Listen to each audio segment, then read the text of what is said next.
whatever. Call me whatever. Don't give a because this is truth. I don't give a because this is true. Whatever you call me, it doesn't matter. This is true. You're going to hear it. You're going to see it. You're going to listen because this is truth. If you don't want to, turn it off. But I'm not going away.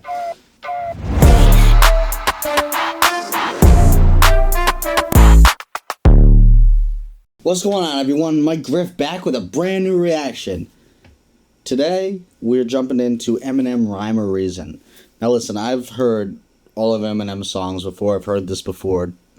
This is my favorite Eminem album, the Marshall Mathers LP 2. I just don't... it feels weird to have this reaction channel and Eminem to more or less be at the end of his career. And whether or not there's going to be new stuff or not, just to not be able to share my love of him with you enough. So I am just throwing out the whole book on I only react to stuff I haven't heard of before, and we're gonna dive into stuff I've heard of before. And I'm not here to dissect. I'm just here to feel. I'm just here to connect with you through this. If you love this, I love this, and maybe I'll break some stuff down. Maybe I won't. I don't know. I'm just gonna play it and do what I feel. So, comment, share, subscribe if you like this. I appreciate your love, and keep this channel growing and going. Without further ado, let's get into it. Rhyme or Reason by Eminem off the Marshall Mathers LP 2. Whoa. Sorry. For some reason, this is not playing. We're supposed to be playing. Alright, here we go. Yeah.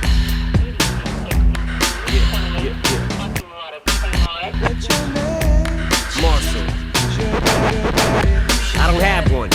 My mother reproduced like the Komodo dragon. And this is some of my favorite shit right here from him. He really connects with me when he talks about his dad. Because I have the same abandonment issues for my father. I just gotta check real quick what this sample is, because I know I've heard this before. I know you've heard this before, but I cannot pin down what song this actually is. It's from the Zombies. Honestly, would not have guessed that. What's going on here? Sorry. Time of the Season. Yeah. All right. So, man, I don't know if I've ever heard the sample for real. I know I've heard it, but I don't think it. I did not know the Zombies. I don't even know that band. Can't think of it. I'm thinking of the Cranberries, but no. I don't know. Here we go. Had me on the back of a motorcycle, then crashed in the side of a locomotive with rap. I'm local, it's like cannon, a psycho, a loaded handgun. Michelangelo with a paint gun in a tantrum, about to explode all over the canvas. Back. Alright, can we just stop and talk about that flow? How ridiculous that is? How ridiculous. Obviously, he just goes, but it sounds so good. I don't. I'm local, it's like cannon, a psycho, a loaded handgun. Michelangelo with a paint gun in a tantrum, about to explode all over the canvas. Back with the. And that describes him so much. Michelangelo with a paint gun about to explode all over this canvas. He is an artist like Michelangelo, like Da Vinci, like Shakespeare even. I would mostly compare him to someone like Shakespeare or Mozart. But to say that he's someone who's just exploding all over the canvas with a loaded paint gun. Like the paintball gun, obviously, if you know 8 Mile, you get that reference. But that's what he does. He's this extremely talented person that through that talent, he doesn't even. Bruce Lee had some explanation of mastering a craft, where it's first you study it and you know what you're studying. You're very aware of it. There are all these different levels, and you get to this point where you know it so well you don't have to think about it anymore, and you just do it. And that's the point where he is at, and he's been at forever, where now he can just freely express himself through. It's like when Jimi Hendrix played the national anthem, it's when you are so good at your instrument or your art that you don't even have to think about how to do it anymore. All you have to concentrate on is how you feel. And that's when the truth from you is super exposed through the art. And that's what he's describing right there, and what he's doing, what he's just constantly doing. It's so profound. Like it sounds like it might not be nothing. Like Michelangelo with a paint gun exploding all over the canvas. That's very profound. That's all I'm saying. A rap and a spasm, your music usually has them. But waiting for the game, your enthusiasm it hasn't. Follow you must, Rick Rubin, my little Padawan. A Jedi in training, colossal braining. Thoughts are entertaining, but docile and impossible to explain. Alright, so that Star Wars, man, Rick Rubin. Rick Rubin is a legend from before Eminem was a legend. Rick Rubin was the guy who brought AC/DC and Run DMC together. Like, he is like one of the original hip hop producers. Like, he is so, and he produced this whole album. Like, I can't stand when this album gets shit on, and because it's so good. Like, Dre is amazing. Rick Rubin is also amazing. And for M to have switched from Dre to Rubin for this is, like, this album is so good because of that. It's so different. And the thing about M is when he was working with Dre, and Jay has said this, is that he would ask every little knob, like, what does that do? What are you doing? Eminem is learning how to produce everything about making the song from Dre. And now that he's working with Rick Rubin, he's learning from Rick Rubin now, who's another legend, an absolute master. So right now, when he's using this Star Wars theme, and he's talking in the Yoda voice, and he's saying he's a Jedi in training. He's talking about Rick Rubin as Yoda, like from Empire Strikes Back, and he's Luke Skywalker, or Puke Skywalker, whatever. But because he just explodes all over the canvas, he just vomits out what he's feeling, and he is a Jedi, and like he is at the peak and still learning. That's all he does, and that's why he's a master. And he's picking up not just how to rap, not just how to mix, not just how to make a beat, but how to make his sounds, what comes out of his mouth, sound the most perfect way possible, and make that better and better how can he make that better every time? And he picks that up not just from rappers, but from producers, and for the whole process of making the song. And that's what he's saying right here when he's going into the Yoda Jedi themes. He's putting that out there, like he's explaining that with that, like that's what he does. For the game, your enthusiasm it hasn't. Follow you must, Rick Rubin, my little Padawan. A Jedi in training, colossal braining. Thoughts are entertaining, but docile and impossible to explain. I'm also vain and probably find a way to complain about a Picasso painting. I'm also vain and find a way to complain about a Picasso. I can't even say it. Like, everything he says is a tongue twister. I'm also vain and probably find a way to complain about a Picasso painting. There was something so about that, like I can't keep breaking this down. It's gonna be another like 20-30 minute video, but he is a Picasso painting. He is someone that people complain about without seeing the complexity and the wonderfulness about it. But he's also someone who will record. He is so critical of his own stuff that he'll throw stuff out that is probably like works of art, and it's just not good enough for him. That's why everything he puts out is so top level. That's why he is the best rapper of all time.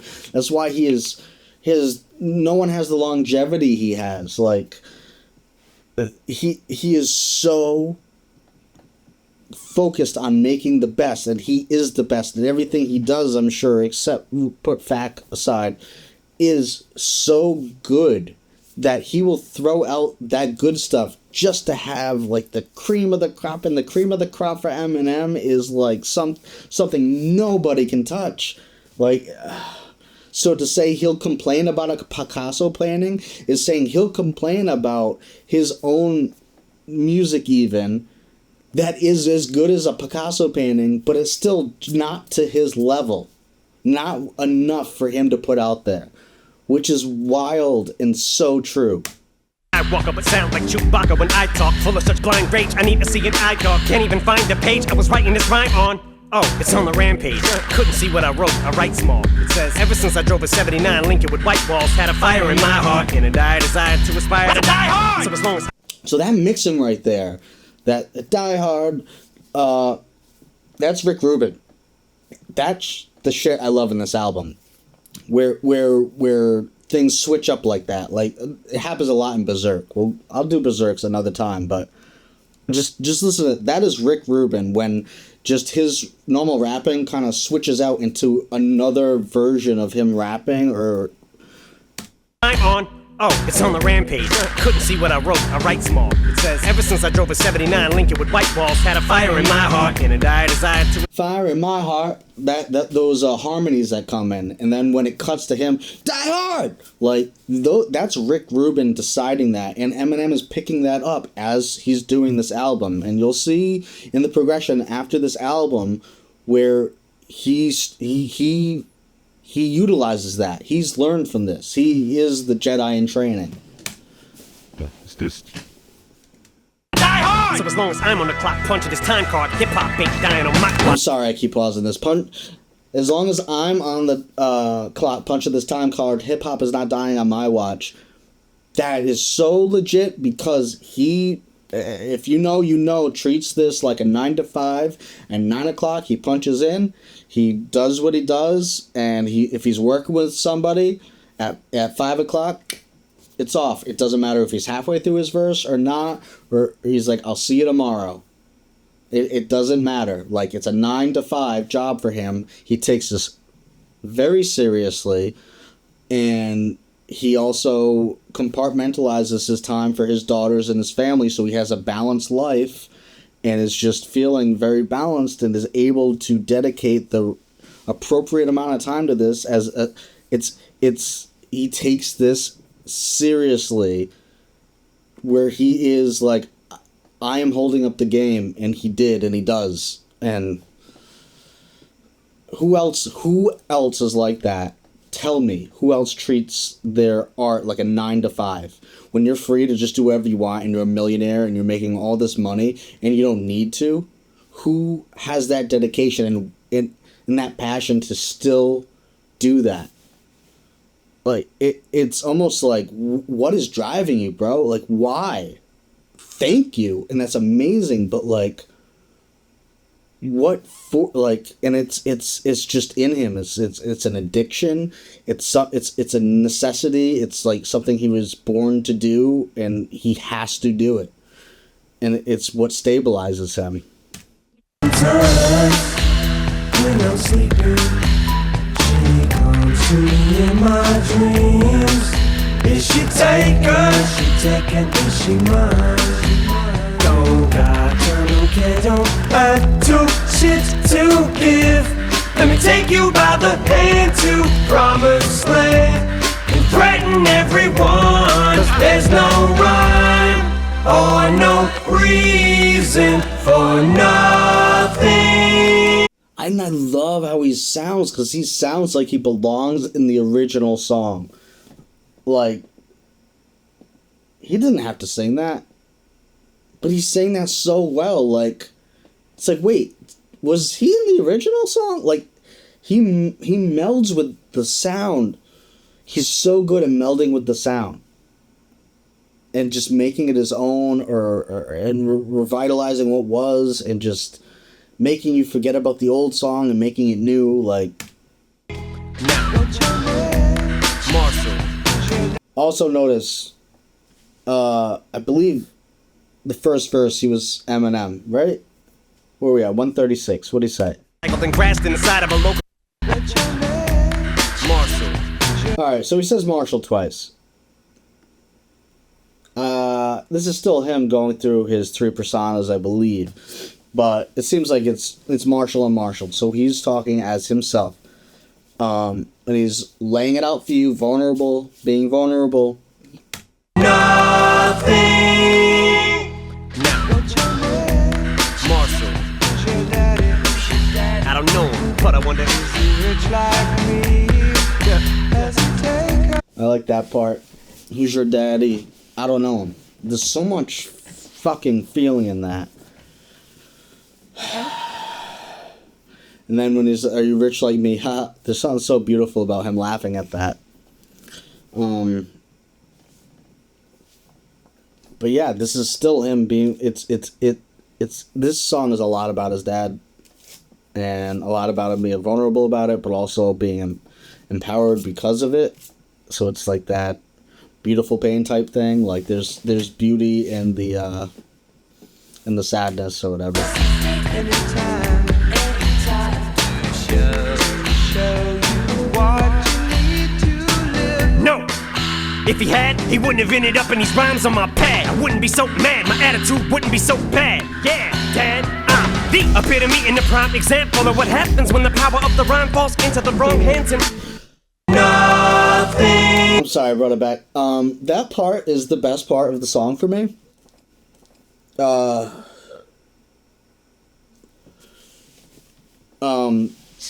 Who's your daddy? Has he taught you what you need to know to live?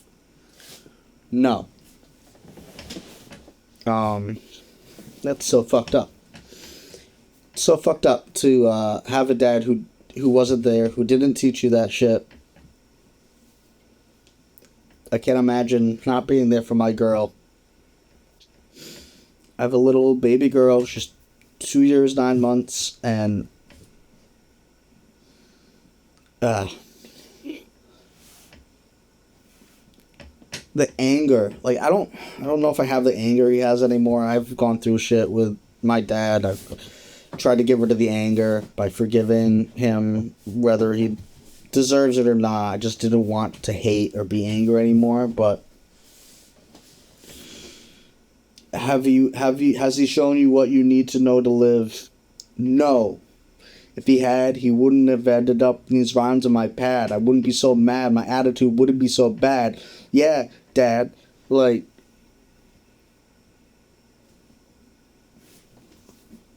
the epitome and the prime example of what happens when the power of the rhyme falls into the wrong hands and...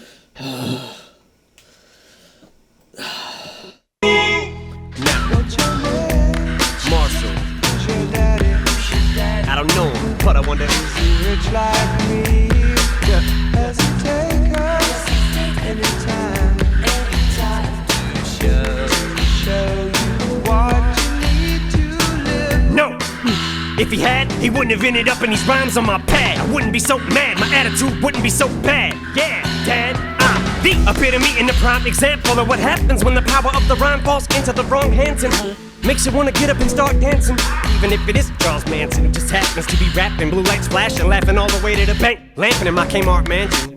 I'm in the style department with a pile in my cart, ripping the aisle apart with great power comes absolutely no responsibility for content, completely despondent and condescending. The king of nonsense and controversy is on a beat killing spree, your honor. I must plead guilty cause I sparked a revolution, rebel without a cause who caused the evolution of rap to take it to the next level, boosted, but several rebuked it and whoever produced it. Hip-hop is the devil's music. Does that mean it belongs to me? Cause I just happen to be a white honky devil with two horns that don't honk, but every time I speak you hear a beep, but lyrically I never hear a peep, not even. This was the horn era that MGK made fun of. He called himself the rap devil first right here. Said, am I, like, hip-hop is the devil's music. Is that me? Does it belong to me? Because I just happen to be a white honky, what do you say, white devil? That's so brilliant because, like, he's just expressing himself. He came out, expressed himself. His anger came out. He through his talent and all that, and everyone attacked him and said it was the devil and devil's music. He's like, hey, I'm just expressing. I'm just showing you what has happened to me Like, this is the result of something bad in our society that we need to look at. Like, dads need to be there for their kids, because this is what happens. This is what the hole that you leave. This is the angst that I'll never get away from. Like, it's permanent. It's permanent. There's no fixing it. There's no fixing it. And it lives in me forever. And I'm going to show you that. It's a lesson. I'm connecting to those who feel it. And we can journey together. And if you're going to call me a devil, does that belong to me? Fine. Like, whatever. Call me whatever. Don't give a fuck, because this is truth. I don't give a fuck, because this is true. Whatever you call me, it doesn't matter. This is true. You're going to hear it. You're going to see it. You're going to listen, because this is truth. If you don't want to, turn it off. But I'm not going away. Whisper, rappers better stay clear of me, bitch. Cause it's the Time of the season when hate runs high, and this time won't give it to you easy. when I take Back what's mine with pleasured hands and torture everyone that is my plan. Here comes Shady. Here comes Shady. So what happens when you're feeling like shit and you're just wounded and vulnerable and you need some kind of coverage or whatever, what happens is this is a natural thing where you become angry. You put up a shield. You build something like a hut, an emotional hut, persona. And that's what Shady is. And that's what's emerging right now. He just had two verses of Marshall, and now here's Shady to come in and protect Marshall. My job here isn't done, 'cause there's no rhyme or no reason for nothing. So, Shady, I don't give a fuck, but I wonder who's Rich like me, doubt it. does it take us anytime to show you what you need to live? So yeah, Dad, let's walk.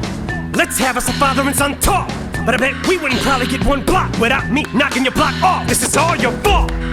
Maybe that's why I'm so bananas. I appeal to all those walks of life. Whoever had strife, maybe that's what dad and son talks are like. 'Cause I related to the struggles of young America when their fucking parents were unaware of the troubles.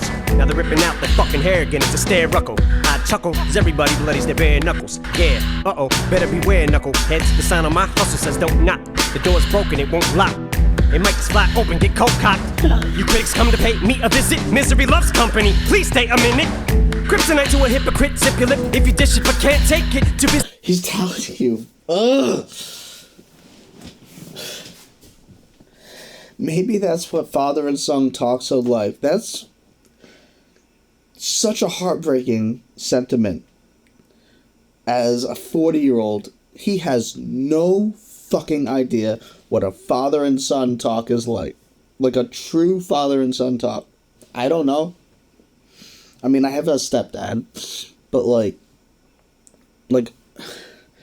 there's a difference. I have a daughter. There's a difference. There's a different connection you have to your biological kid. I don't have a son. I'll never know. If I never have a son, I'll never know what a father and son talk is like. And I was a son.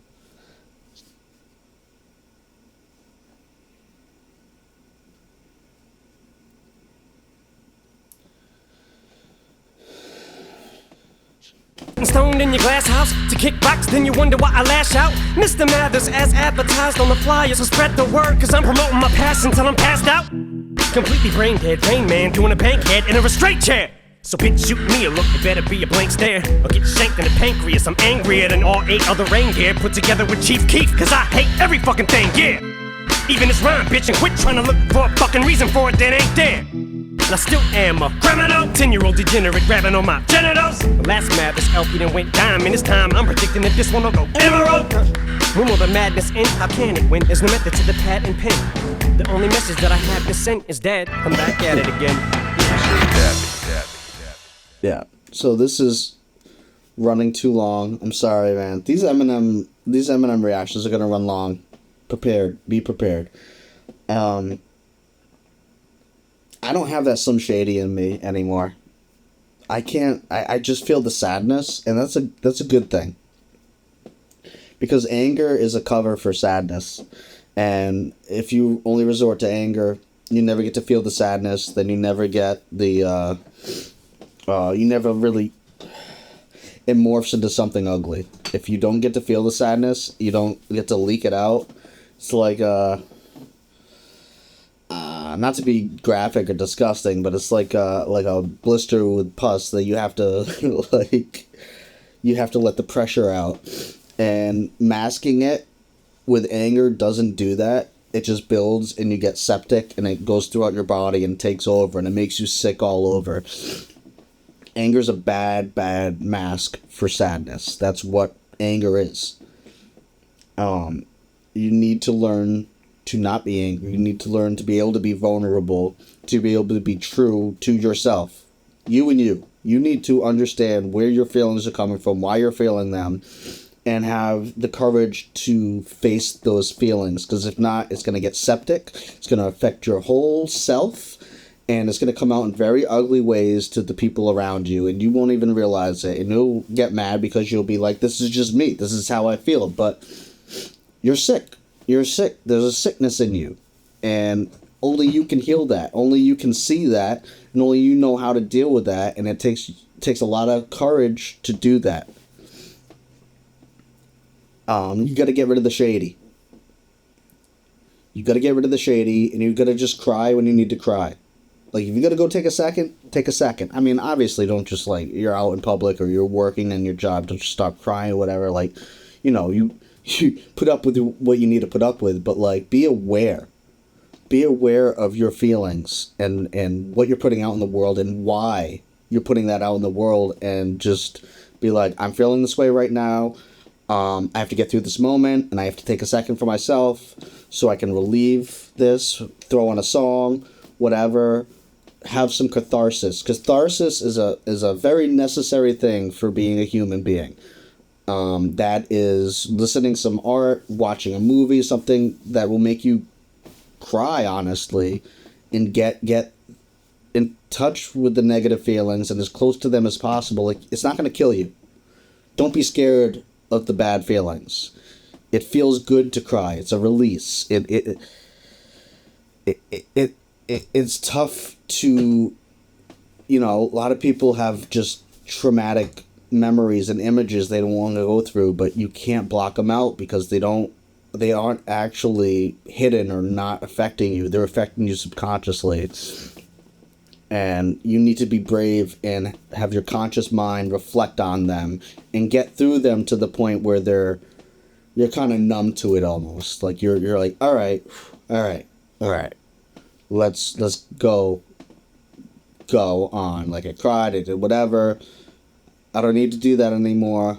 I'm fine. Like, it sucked going through it again. But I'm good now. And now that I'm good, I'm not going to hurt anybody. Unnecessarily. Yeah, so that's my speech. Man, Eminem makes me think deep. So, peace out. See you on the next one.